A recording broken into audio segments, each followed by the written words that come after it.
the innovation system depends both on the signals from the central government, on ecological civilization, but also on the international success case. And I think that the legitimacy of the clean energy transition is nevertheless still strongly contested. And that certainly does affect the guidance of the energy transition, as well as the investments that are made by state-owned companies in fields like, for example, hydrogen, which might be more amenable to those large fossil fuel SOEs, as opposed to investment in, let's say, renewables or distributed energy, which might be less capable of supporting the continuance of existing institutions designed to foster powerful energy industry owned by the government. So those are the, and here we're not giving an overall opinion, but we just want to point out, again, going back to the theme that Michal introduced at the beginning of the call, which is that we see helps and hindrances throughout the institutional setting of China. We don't see overall everything as a binary, everything is good for the energy transition, or everything is likely to make China a laggard in the energy transition. We see very much in the middle, both in the overall picture, the government picture, as well as in the technology innovation system. So I'll stop there and look forward to your questions. Perfect. Thanks, Anders. Michal, if you could just sort of give back, thank you very much. And this is a point you just made, but this is a question, I'll pose it to Michal first. That your report did its best to be agnostic, right? I cannot see any way that a report that tries to assess the role of government institutions, be them Chinese, be them European, be them the US at all, doesn't come down, the assessments don't come down to the ideology of the reader, right? And the thing, as I was listening to all three of you discuss this, I kept thinking to myself, each and every question that popped into my head was an ideological one. Market versus institution, the role of government, is in the eyes of many in the Republican Party in the United States, industrial policy nothing but a four-letter word, right? Michal, I'll throw this at you first. I'm going to give you the hard one first, just because I just do that. How can this conversation be agnostic, right?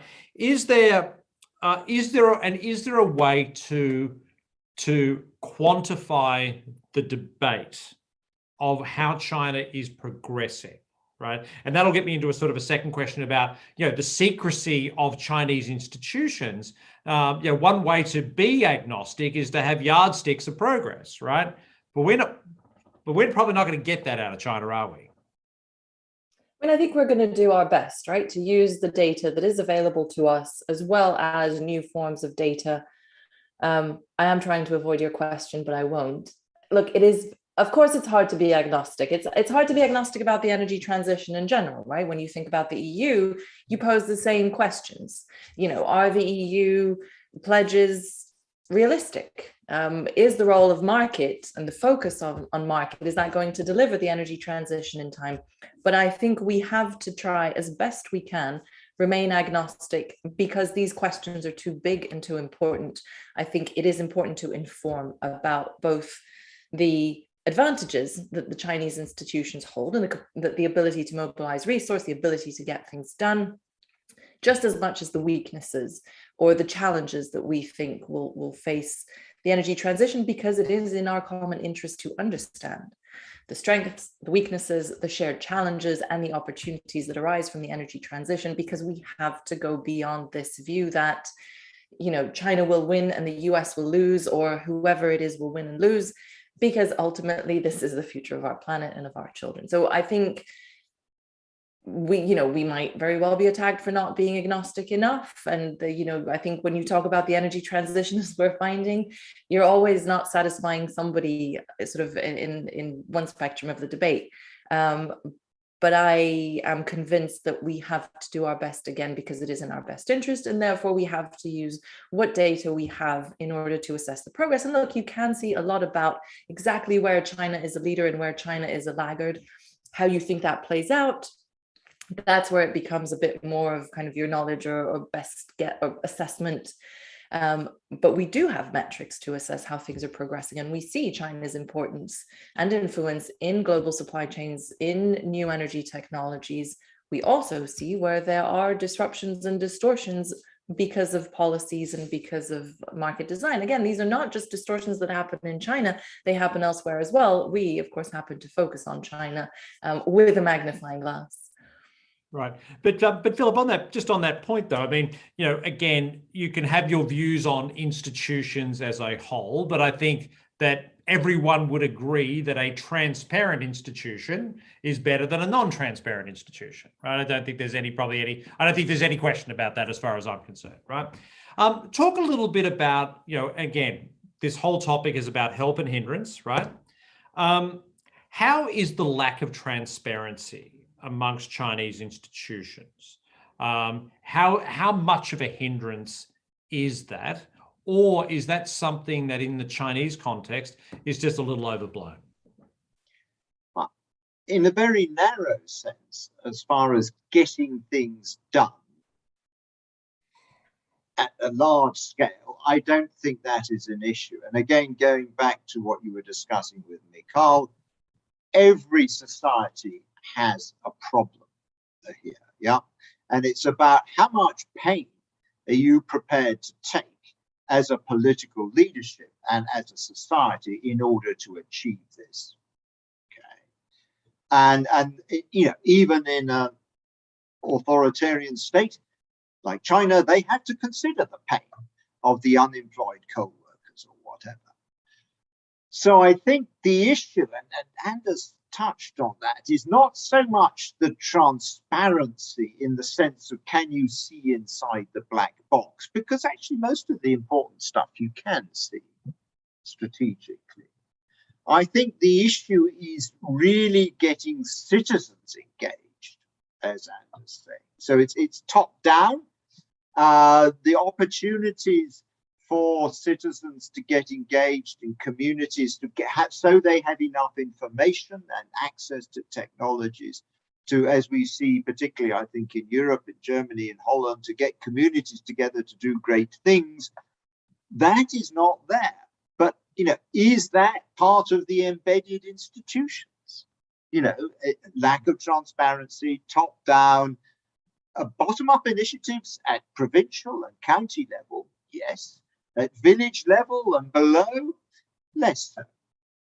So I've sort of wandered around your question, but I think transparency per se is relatively high in this field.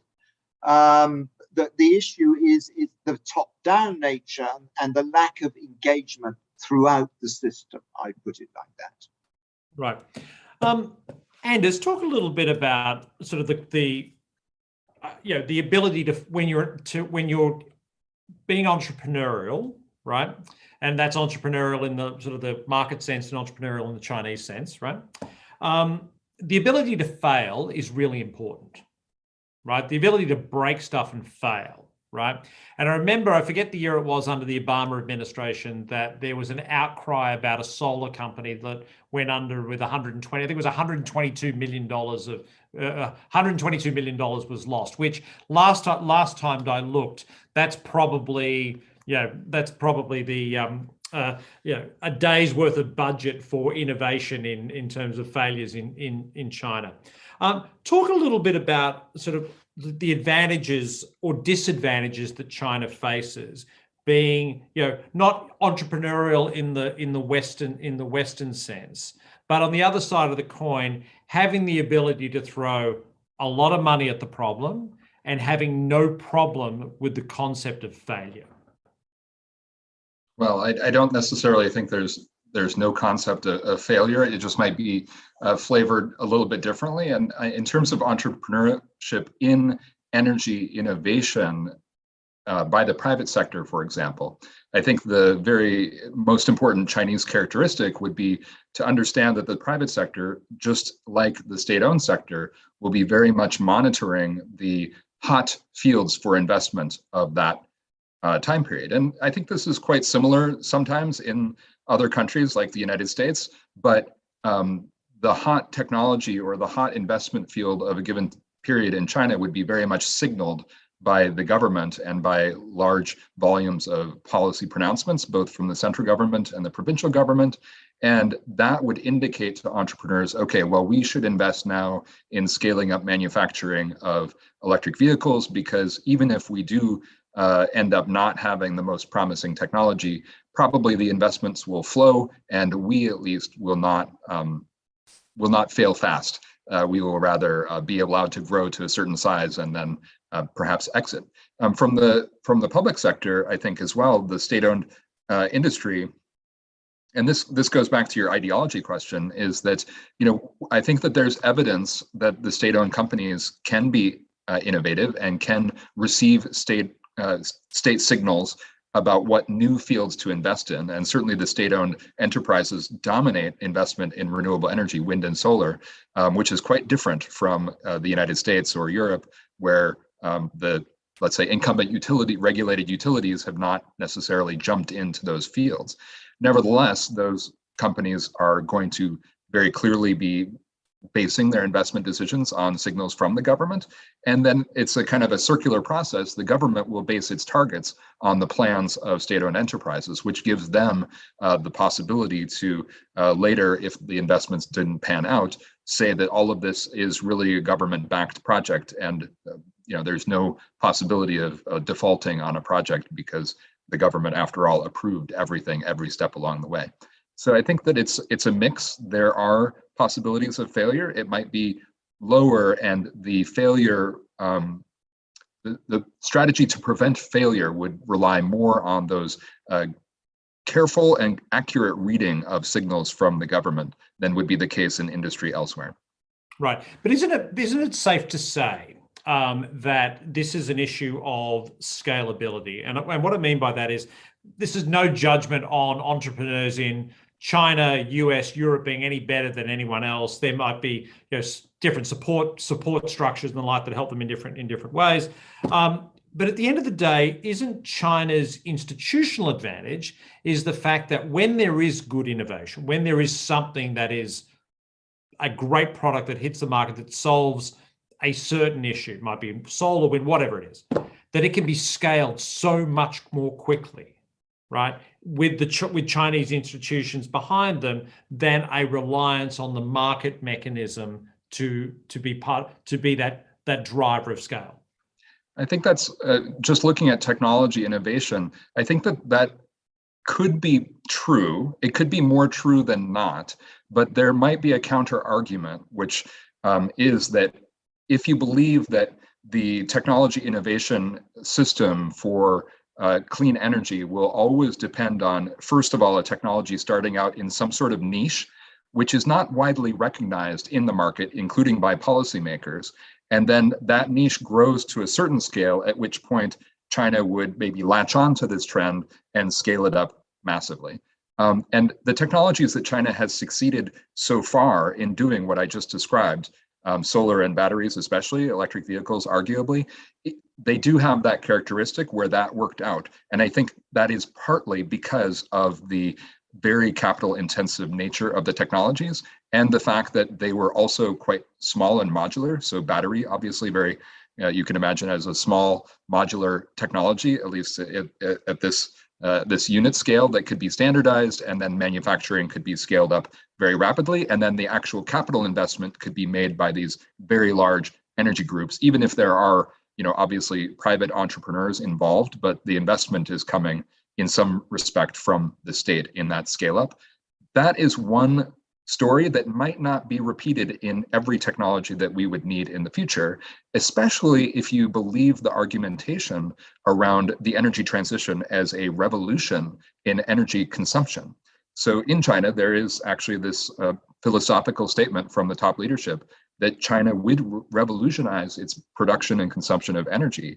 And what I think people in Europe or North America would mean if they heard this phrase, we would tend to perhaps assume that meant more involvement from users. It might mean more ownership of data. It might mean more ownership of and choice over the technologies, such as I, as a homeowner, decide whether it's in my interest to have my heat pump connected to my Ford Lightning 150.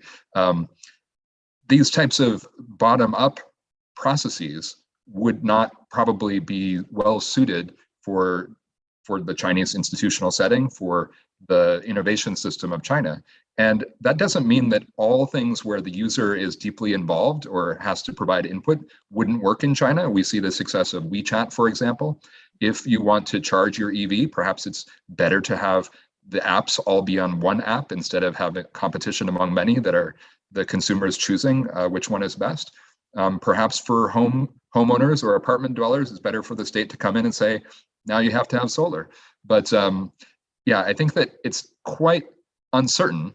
And from the point of view of this literature about energy transition and what the world might look like in a renewable energy dominated future, I think we would expect that a distributed energy future, a future in which the user plays a much larger role, would not be a good match for the technology innovation system and the scale up of a niche that you just described.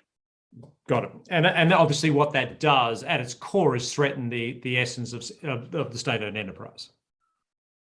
Yeah, and it also threatens, I would say that it threatens the location and control of investment and information related to the energy system. So, and by the way, this is also strongly resisted in other countries, not just in China. Incumbent energy companies do not like the idea of a highly distributed energy system. So it's not just a highly state-dominated country where that would face resistance. Right. Michal, you and I have been talking about this topic, or this point that I'm about to make, for a very long time now. And that is the turf wars, let's use that phrase, right, between different institutions. Now, for those looking at China from the outside looking in, they often make the mistake that somehow there's this universal hymn book that everyone sings from, that Xi Jinping mandates, and it just naturally flutters down to every small village in the country. But that isn't the case. You and I have talked about coal as a lobby for a very long time. Talk a little bit about these institutional battles, and I think. And as you made the comment before that that there's clean energy advocates are becoming more and more political. My words, not yours. More politically significant in the process, right?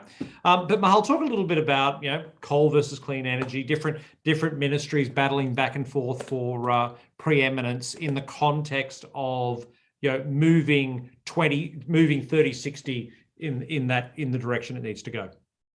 And I think, Philip talked about this as well in his opening remarks about some of the policy priorities in the institutional setting. What I find interesting about the 30-60 targets is that, yes, we have all these contending priorities, right? We need economic growth and stability, especially this year, of course, 2022, right? There's an acceptance that economic growth will slow, and that the rebalancing agenda, right, that the economic structure and the focus has to become more quality focused and much more sustainable. But still, if the energy transition, if sustainability were to take away from the ability to to ensure reliable supplies of energy, then of course sustainability or phasing out coal would have to take a back step. And we're seeing that now, right, with the addition of coal-fired power plants this year, especially after the power crisis of the end of last year. So we're seeing it play out in, I think, just the sequencing of the energy transition. We've heard it in government statements when they're talking about, break first, build later, right?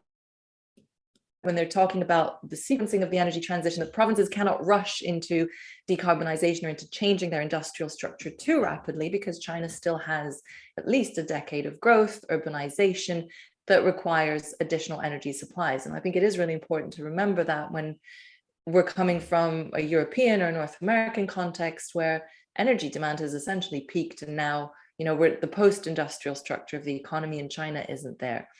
So you've got that issue of reliability and stability of supplies, and how do you green your system while ensuring, again, that reliability. Now that there are solutions, right? There are answers, but because of provincial dispatch mechanisms, because of these provincial turf wars as well, which every province wants its own energy system and its own power sector and needs to create growth and employment, then you have a replication of energy systems that aren't necessarily the most conducive to the energy transition.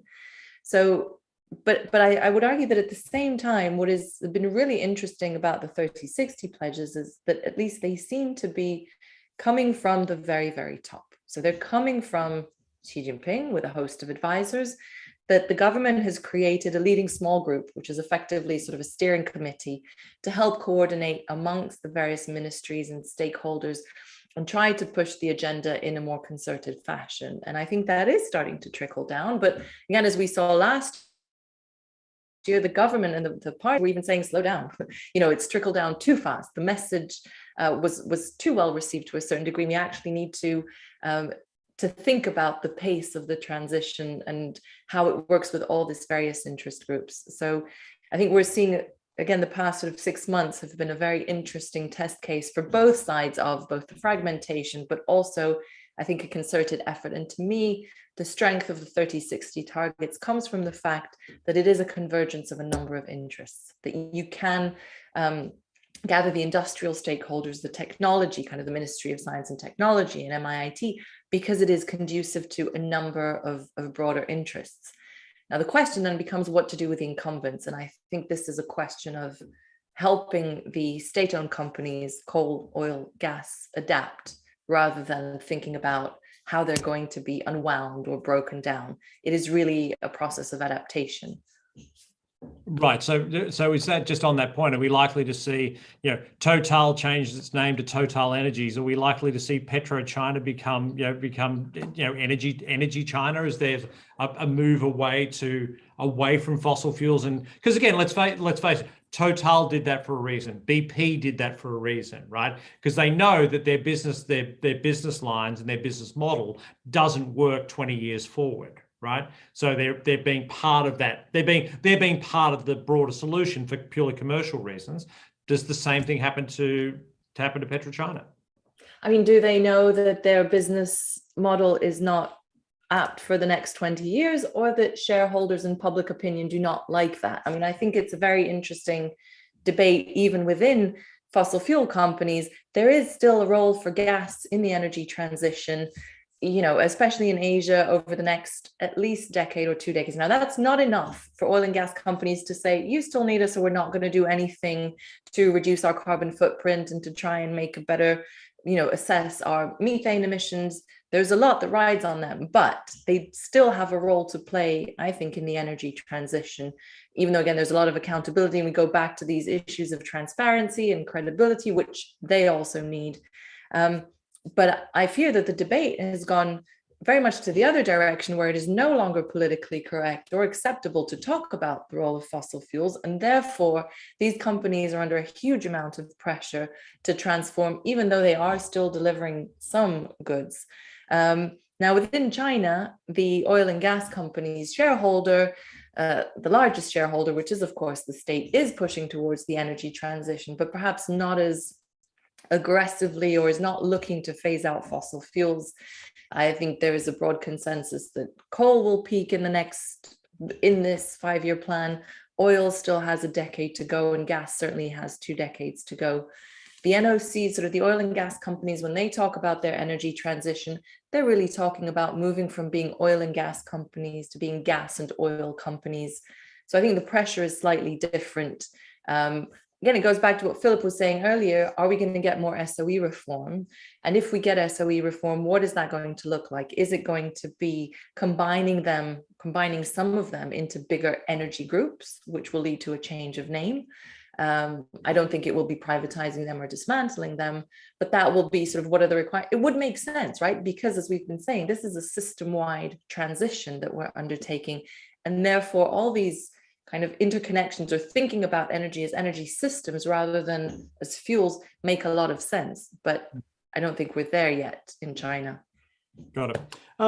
Philip, give us some examples of institutions that work really well. So give us some, because again, we've sort of talked a little bit, we've been, a little bit theoretical in terms of some of the things we've talked about in terms of defining institutions in inverted commas.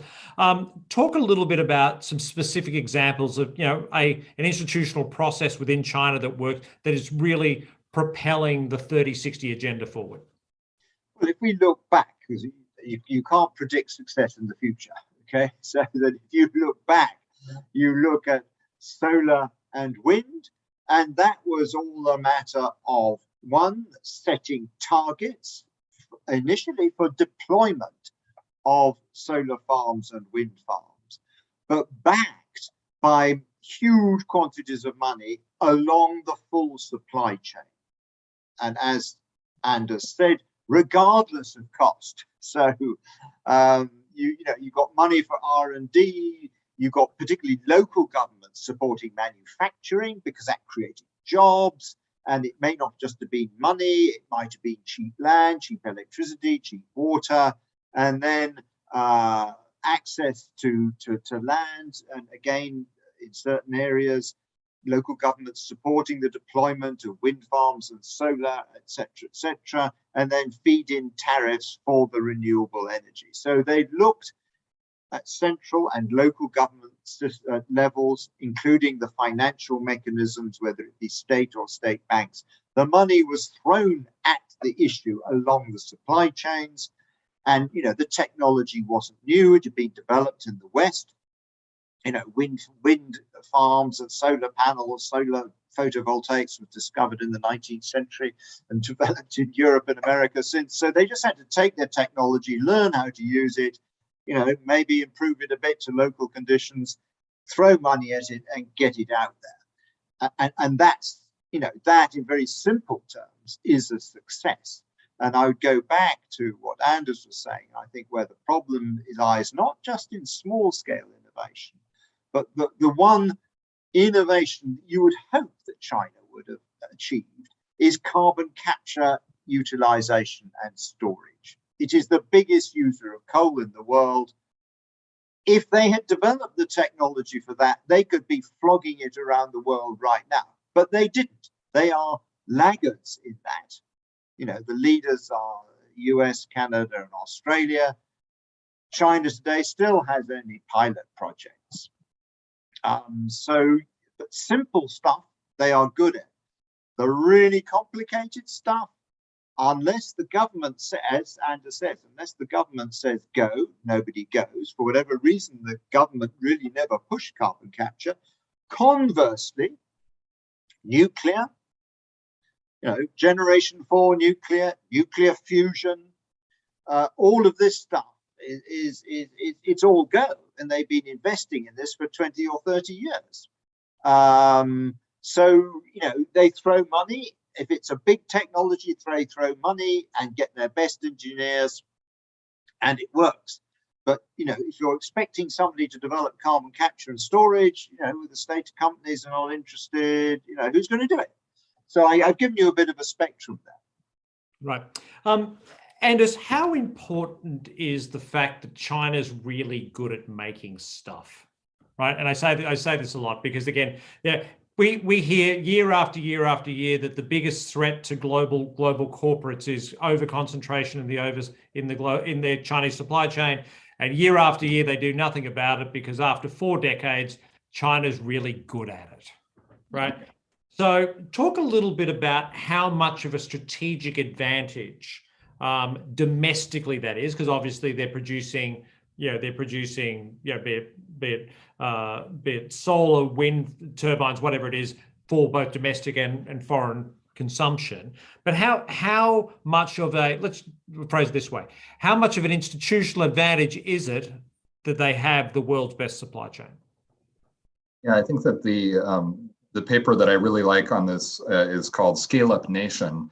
Some of you may have read that paper from a few years back, but really it's not just being good at making stuff, but the speed of basically scaling up a supply chain that can be really a regional hub for all the things that go into making stuff. So a company that wants to make an item, being able to get, what Philip said, access to land and incentives, but then also kind of get the government's support in locating all the upstream people to be nearby. That has been what really helped China rapidly scale up solar and batteries. And I think what I was saying earlier also could hint a little bit at the answer to this, which is, I think essentially it's going to depend much more on which technology we're talking about than people probably recognize. And of course, policy intervention up until now to decouple this or that item from China has not been successful, but that doesn't mean there won't be increased efforts as, let's say, China begins to enter the car industry globally and really threaten some rather core regional economies around the world in a way that it has not done so when it adopted solar or batteries, which were emerging industries, not pre-existing industries. But also the fact that solar panels and batteries are much smaller and modular, and so the cost of shipping them around the world from China is different from the cost of shipping a car around China, and then very different from the cost of shipping a coal plant, which is basically not possible, nuclear plant not possible. So those items would have to be built locally. And then does it still make sense to have the supply chain be located somewhere else than locally, given that the item can only be built locally? And you see that in the wind sector, where it just doesn't make sense to make all the world's wind turbines in China and ship them around the world. So that's one factor that has made it so that even though China dominates wind installations and has low costs in this field, nevertheless, that has not become a global industry that China dominates. And then China, because it doesn't dominate the global industry based on costs, there are other countries that can actually outcompete China based on quality, performance, efficiency, output, because the transportation costs prevent that from becoming a truly one country supply chain.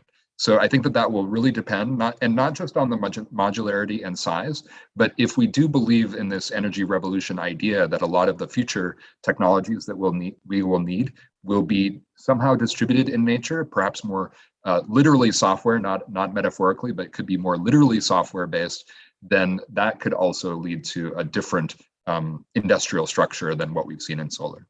Got it. Everyone, thank you very much for your time today. And look, we'll get to the one last question, and because I like to simplify things. All right. Net institutions, net, help or hindrance? Who are you asking, me? I'm going to ask everyone. Anders, we'll start with you. You volunteered. Thank you. Yeah. Well, I would say that we identified a very large number of positive things. I think to say the net answer, we really would have had to evaluate other countries and position China as being more helpful or less helpful than the institutions of other countries. I don't think we're in a position to say that absolutely, because we see a lot of the hindrances we identified and I listed about China would exist in other countries, the major other countries engaged in energy transition. Those challenges would be the same. And what we tried to do in this paper was list some of the key differences, like the power of SOEs, the fragmentation of institutions, government, and this sort of thing. So I would say that we're not in a position to say relatively because we didn't do the same catalog, but this methodology does, in my opinion, lend itself to such a comparison if that's desirable. I smell a 2023 report from the Institute. Philip, would you concur with that, I assume? Well, I'm going to put myself on the line. 2030, peaking carbon emissions, at least from the energy sector by 2030, I think is likely. With luck, neither Xi Jinping or I will be alive in 2060. So I shall bet the pensions of you three younger people that they will not achieve net zero by 2060. But peak carbon by 2030 is on the cards. What's your error bar around that net zero? Yeah, but net zero, if measured with integrity, talk about transparency, will not be achieved by 2060. But as I say, I won't be there to cheer or cry. So I have no vested interest. Michal, you and I will still be going strong by 2060. Is Philip going to be right? I know you will. I'm not sure about me. I would say 2060, I think China will achieve, to follow up a little bit on Philip, it's the targets it sets out. So the way it sets the metrics, I think is achievable. But look, I think to come back, I now realize that we didn't really talk about why we titled it hardware versus software. And I think that is sort of our net assessment. It is that China has historically been very good at building the hardware, the infrastructure, the capital intensive projects that go through SOEs and state-owned banks, and therefore lay out a huge infrastructure of energy and innovation. The software, meaning the end user participation, the market arbitration of, or sort of the market's decision in how to allocate resources, that has been the weaker side of it. The innovation, the kind of innovation that Anders has been talking about, the sort of, the modular stuff is China's good at, as you said as well, Paul, about building stuff. China's good at that, but the software, that has been more challenging historically. And unless we see that change in the institutions in the level 1 and 2 that Philip referred to, it is unlikely that that will change. And therefore, we think that China is more likely to add more of that hardware, which is significant and is important, not just for China, but also for the global energy transition, but is less likely to be efficient at the software. And that means a less economically efficient transition. Doesn't mean it's not effective, but one that still has all these challenges that we've just discussed. Fantastic. And Philip, I have no doubt you'll be joining us for a gin and tonic to celebrate the 2060 targets. Everyone, thank you very much for this. This was great. Hopefully this will be the first of several or many that we will do with the Institute. We'll get this recorded and we'll make sure that this is available to you in very short order. Michal, thank you. Philip, Anders, this is a great conversation. We'll do this again very shortly. Thank you, Paul. Thanks, everybody. Thank you.